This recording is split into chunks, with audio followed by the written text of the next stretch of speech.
important because before, when we were looking at platyhelminthes, when we're looking at the annelid worms, that outer layer is a living layer. In this case, this cuticle is not living. So in an insect, in an arthropod, a crab, the cuticle is actually made of chitin. And chitin is a carbohydrate that they make. So the cuticle actually restricts their growth, and they have to molt it. And the name of this molting is ecdysis, which is why they're called ecdysozoans. Now they're still protostomes, by the way. A lot of you still don't know the difference between a deuterostome and a protostome. You're going to keep getting that question. If you don't learn the difference between that, you're going to keep getting it wrong. I'm going to keep asking you about germ layers and stuff like that as we go forward. And so, reminder of those. Sorry, I'm getting used to this. The smaller ecdysozoans fit sort of in this category, but you can see that we really sort of have broken them down in some different ways. We're going to focus only on, we're just going to look at nematoda, nematomorpha, which are these little hairworm things, and then the tardigrades because they're cool. And then we're going to get into arthropoda, which is a huge one. But there are a lot of other weird ones that you don't have to memorize. What if I had you finding one of these as you walk down the beach? That was a little challenge. Still don't know how to do this. So, they're pseudo-coelomates. That's interesting. So the last, when we dealt with annelids, those were actually coelomates. They possessed a true coelom. That was why they could motor like they did. So the pseudocoelom for nematodes and nematomorpha, that's all you need to know. The chinorhyncha here you don't need to know about. They use it as a hydrostatic skeleton. They're really not as good at moving as the earthworm is. And then Panarthropoda, this particular clade includes the tardigrades and the arthropods, and they are coelomates. So they have a true coelom. So roundworms, I said thousands of species, As of 2015, they found 12,000 named species and had estimated that as many as 500,000 may exist. As of 2018, now they found 25,000 species and over 1 million may exist. I actually saw and they're making up a huge part of the number of animals on Earth. And this is probably where this estimate's coming from. I found an estimate that there are as many as 7.7 million animal species on Earth. And there have been, as of 2015, there had been about 950,000 identified. Well, clearly, since then, we've identified even more because these fit into that category. So most of the new animals are not going to be cute and fuzzy that we identify. If you're like, I want to find new species, become a ecdysozoist, become a nematodist. So they exist in almost every animal and plant species. So these are parasites of plants as well. They'll get inside the stems of plants, and they're found in virtually all habitats and biomes. So don't need for you to know all this stuff about their form.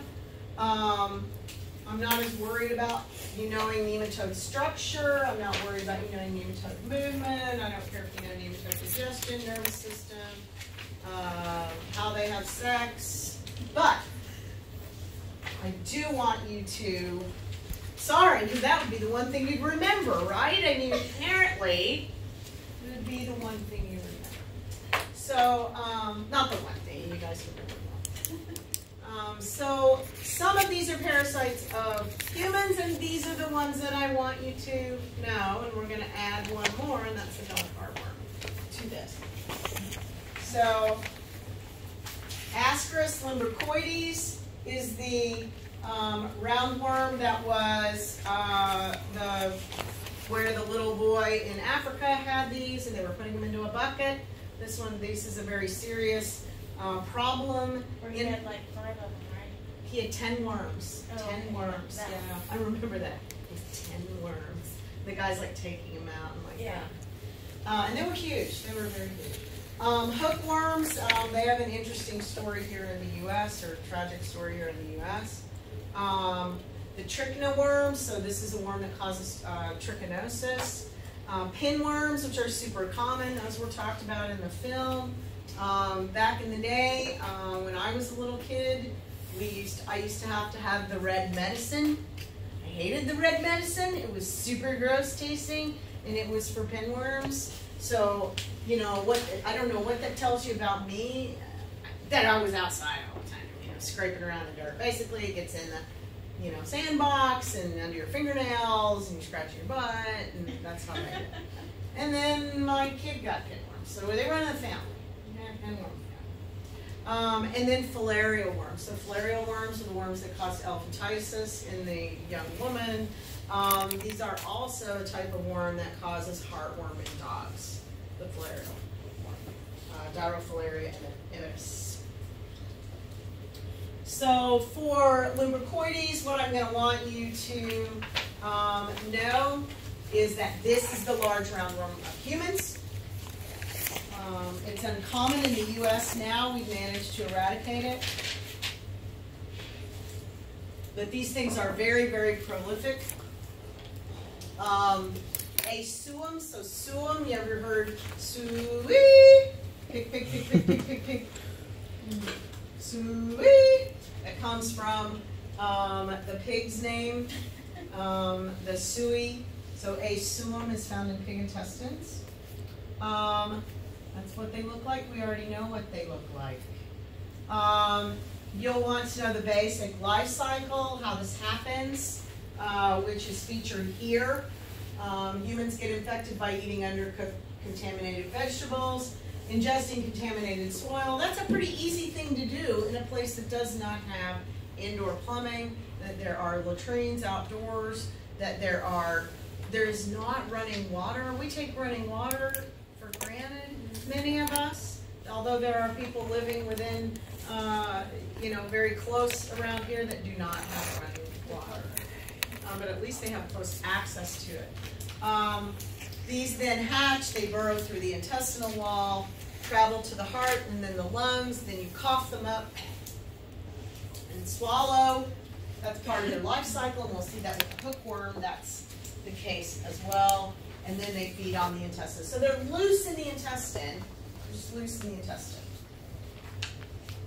Here's a pig that had them. The pig is no more, but the worms are pretty thick in there. They can become a real problem. The next one is hookworms. So with hookworms, they're also a within this family. Decatur americanus is the most common species. They actually hang on to the intestinal mucosa, and if you have a heavy infection, you can get anemia. They typically don't cause death or anything like that. One of the ways that hookworms are interesting is that the eggs will pass out in the feces, and then the juveniles will hatch in the soil. Rather than ingesting the cyst like you would with Decatur americanus, I mean with the roundworm, you would be walking around outside barefoot going to your latrine, and those juveniles burrow through your feet and get into the bloodstream that way, by burrowing through the feet. Hookworms hookworms are utilized today, and sometimes pig roundworms are utilized in helminth therapy. Anybody ever heard of that? Helminthic therapy. So in one of the things that, one of the natural state of human beings, the natural state of animals is to be parasitized. We've evolved with parasites for so long that it's just natural for us to be parasitized. And as a result, our immune systems have actually evolved to deal with these parasites, to deal with this state of being parasitized. And there's actually an immune, a specific immunoglobulin called immunoglobulin E. So we have different immunoglobulins that affect our immune system, that help our immune system. And this particular immunoglobulin E evolved likely to counteract the effects of parasites. And they can't completely eliminate parasites, but they act to counter-effect the parasites. And one of the things that we've done in Western countries and as we've developed in the developed world is that we've eliminated parasitism. We're, for the most part, not parasitized. You guys don't need to go home and worry that you have a hookworm. You don't. I mean, the probability that you have a hookworm is almost zero.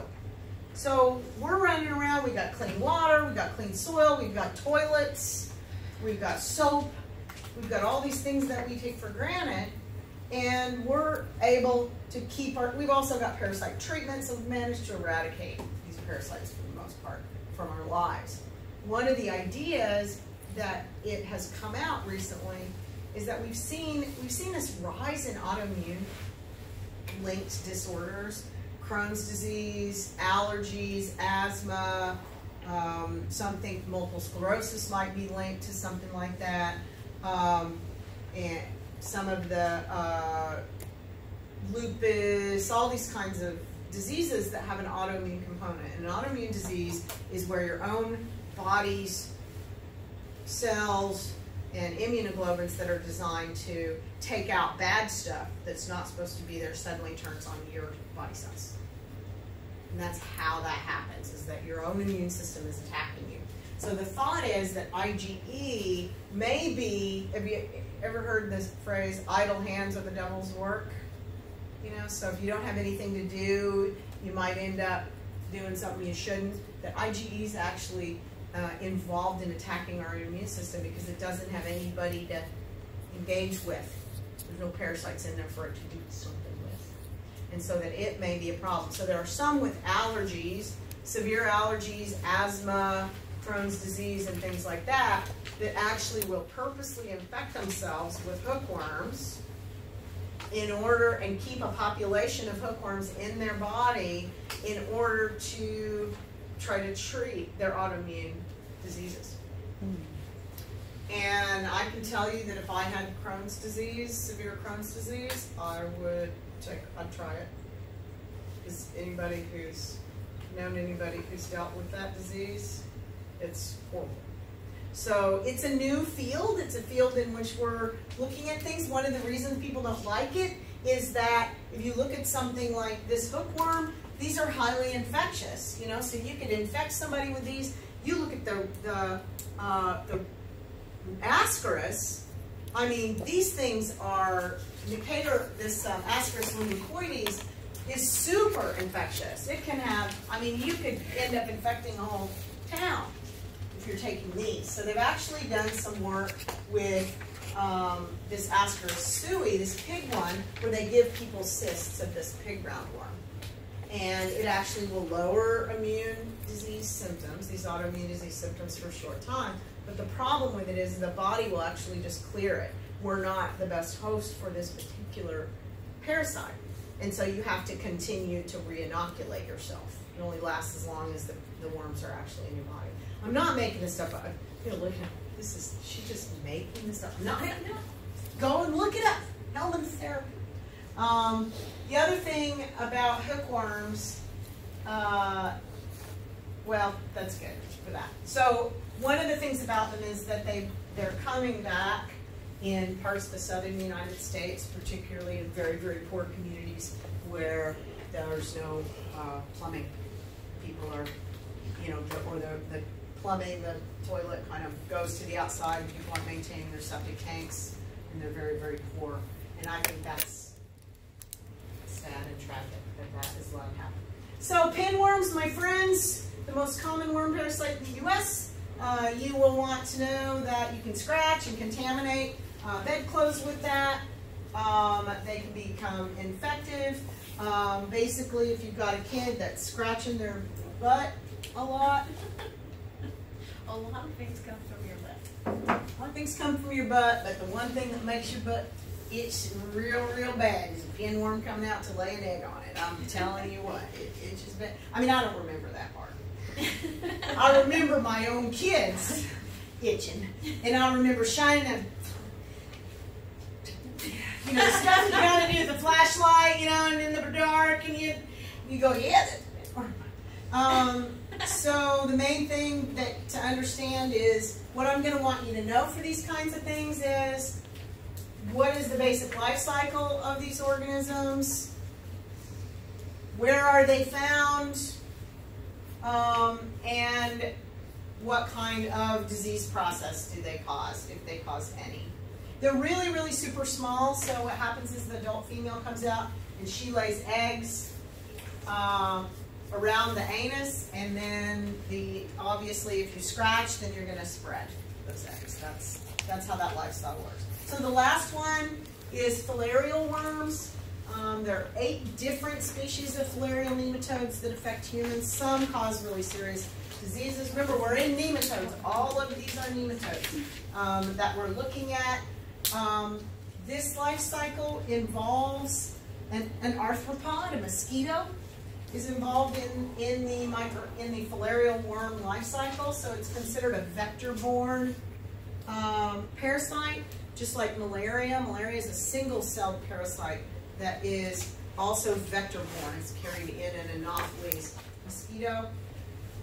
So it obstructs the lymphatic vessels. The one that she had was likely this Wuchereria bancrofti. You don't have to know the name for that. You just need to know filarial worms and how they work. When it comes to humans, then we get this lymphatic vessel thing, where it gets into the lymph, and then the lymph is this extra fluid that flows and moves things around in our body, and that blocks up the lymph. In a dog, the worms, rather than being in the lymphatic system, end up in the circulatory system and end up crowded in the heart and restrict heart health. River blindness is carried by another fly. A mosquito is actually a fly in the order Diptera, and it's carried by another fly, a black fly. River blindness infects 37 million people, and you could eradicate this disease with about 1/4 per person. It's like an oral medication. You could eradicate. The other thing is that this, a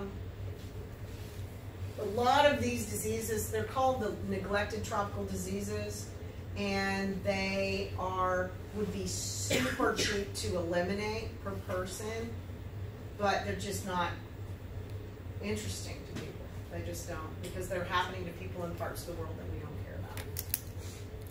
And so we don't really, it's not sexy. It doesn't take a lot of technology to fix this. And we like things that take, like a vaccination. We like the idea of a vaccine, but we don't. Bed nets, you can put bed nets over everybody's bed and eliminate malaria in a season. Completely. But bed nets, I mean, so dull. Dog heartworm is one that we're concerned about in the U.S. We don't worry about these other diseases for our own selves, but for our dogs we do. I volunteer at the Tulsa Animal Shelter, and I would say I don't even know. Of the dogs we put up for adoption and make available for adoption, 1 in 10 is heartworm positive. Probably a large number of the ones that are euthanized at the animal shelter are heartworm positive.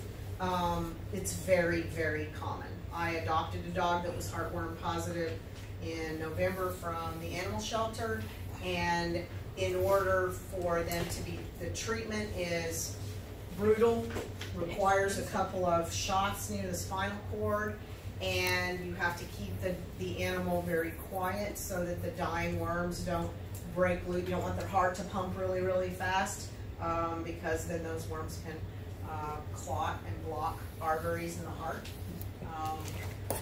and elsewhere. It's also very expensive. If you adopt a heartworm positive dog and you take it to or your dog gets heartworm and you take it to the veterinarian, it can cost anywhere from $600 to $2,000 to treat your dog for heartworm. Or you could give your dog a monthly preventive. I was very lucky. If you do adopt a heartworm positive dog from the Tulsa Animal Welfare, it only costs $60. And I actually took my dog my new dog to my veterinarian, and I said, $60, here's how they do it. And he went, boy, I'd do that if I were you, because it's going to cost you $600 to do it with me. So I did that, the $60 treatment. One of the problems we're running into, though, is we're getting a little bit of evolution of resistance to the heartworm preventive. And I'm not sure how long it's going to take before that becomes an issue or a problem. One of the ways that I would say that we deal with it is we for one thing, avoid, try not to have a lot of mosquitoes where we are, but also outside dogs, yeah, just don't do outside dogs. Or give them a preventative. Yeah, give them a preventative, absolutely. Every single dog should be on heartworm preventative, and I think maybe cats. Are we worried about cats as well? So cats as well. It's part of the expense of owning a dog. Do not adopt a dog if you can't afford heartworm preventive. Just don't do it. Because, I mean, just don't do it. The other part of that, after Katrina, they didn't test a lot of those dogs. They moved around the country, and we saw a huge jump in the number of cases. That makes that makes a lot of sense. So basically, the dogs were heartworm positive. It makes sense in a place like that. Katrina really, really disproportionately affected the poor. It hit a very poor region of Louisiana, of New Orleans, and so the dogs that were homeless at that point likely weren't on heartworm preventive because the people least likely to be able to afford something like that were bit.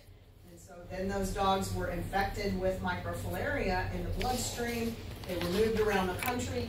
Mosquitoes bit those dogs, those mosquitoes became infected, and so now you've created this loci of infection around that particular animal. Thank you for that information. That's important. This is the result. This is what we saw in the film, and this is I've seen worse cases of dog heartworm than this. A lot of times, by the time they get really severe, the only way to treat it is with surgery, and at that point, you have such a very sick dog. So, phylum Nematomorpha is our second one. All of that was phylum Nematoda. So what did we deal with Nematoda? What were okay, here's our phylum. I bet you could answer these kinds of questions about these, right? Just that little page that everybody kind of bombed on. Let's not bomb on this. So we got phylum Nematoda. Everybody. We had Ascaris, Lumbricoides. This is actually a species. We had Ascaris suipig. What else did we have? Hookworm. Called Mercator americanus. And we had pinworms. I don't care if you know the name of the pinworm. Filarial worms. And we had two filarial worms. We had Wucheria,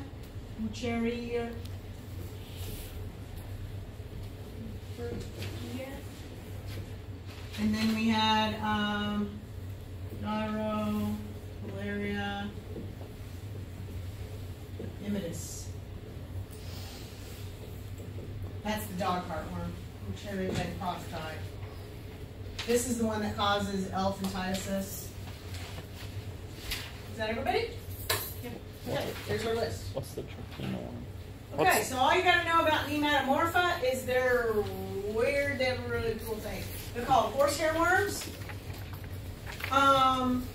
They can be they're super long, thin things. Frequently you will see the adults that are free living in moist habitats. I came across one this summer in Nebraska. They live in sort of mildly organic water, slow moving water, and I was in this culvert. And here was this worm, and if stretched out, I didn't do this. I'm not one to just hit, I don't know. I didn't pick it up.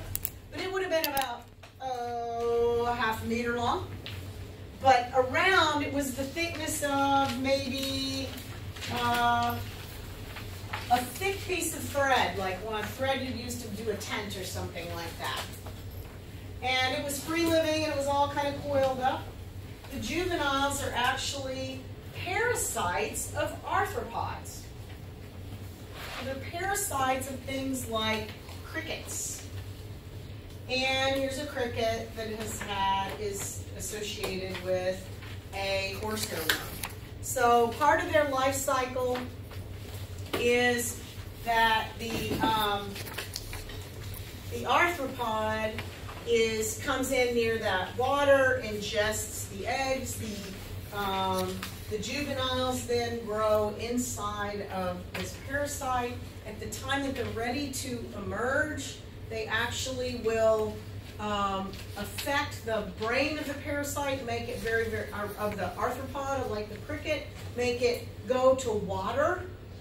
It'll, like change its behavior so that the cricket is attracted to water, so it'll walk over to water, it steps in water, and then its abdomen explodes with a bunch of worms explode out its abdomen. It just blows up.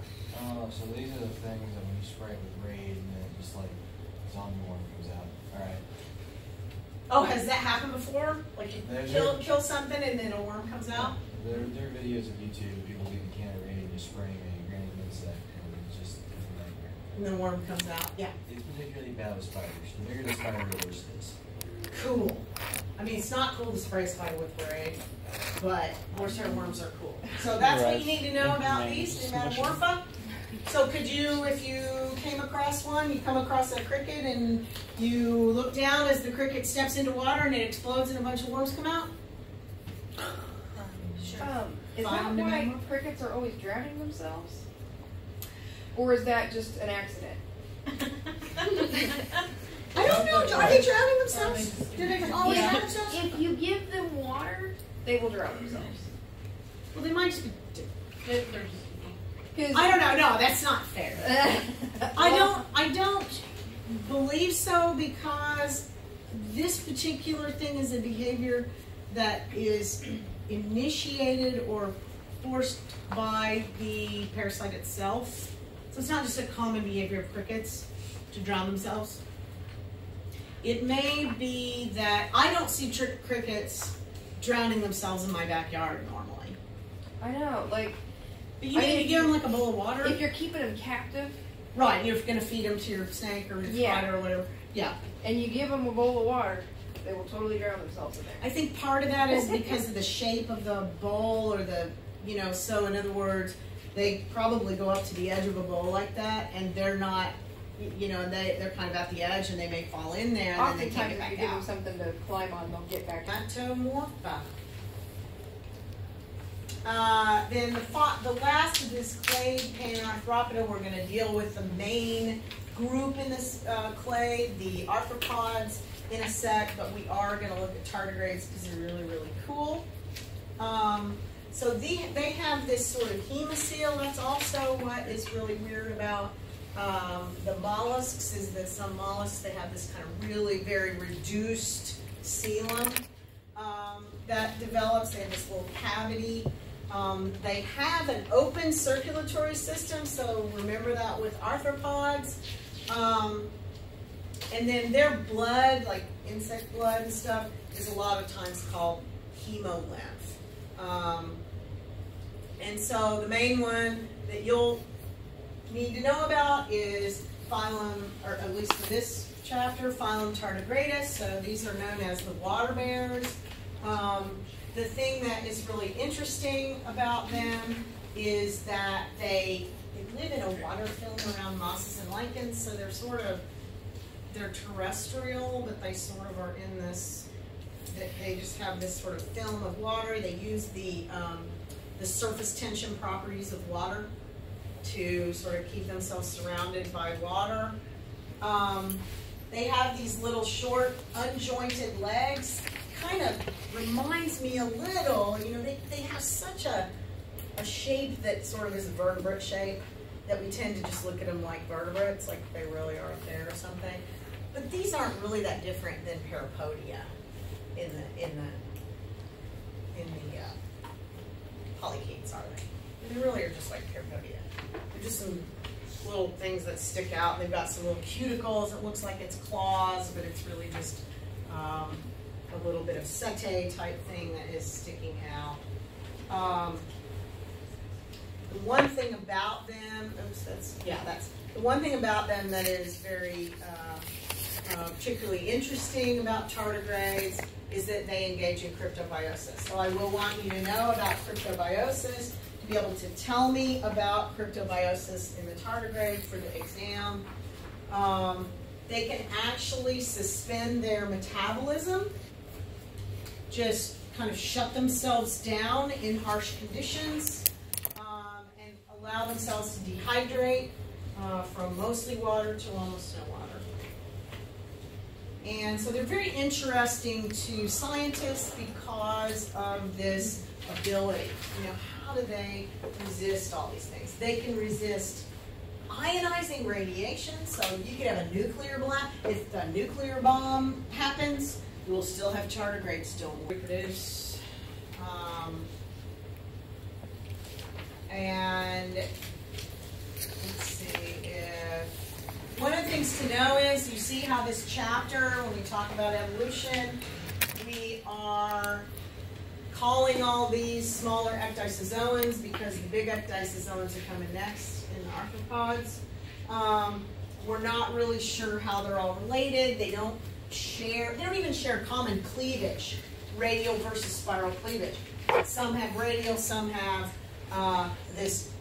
or spiral, radial, some have a weird kind of cleavage. So we try to use those developmental things about cleavage and about embryology to help us put things into categories, and we're having some trouble. We haven't even studied cleavage in some of these other ones. So we're really not sure. I would expect that this clade is going to undergo a lot of, these ecdysozoans in general are going to undergo a lot of shifting as far as where they fit on the tree.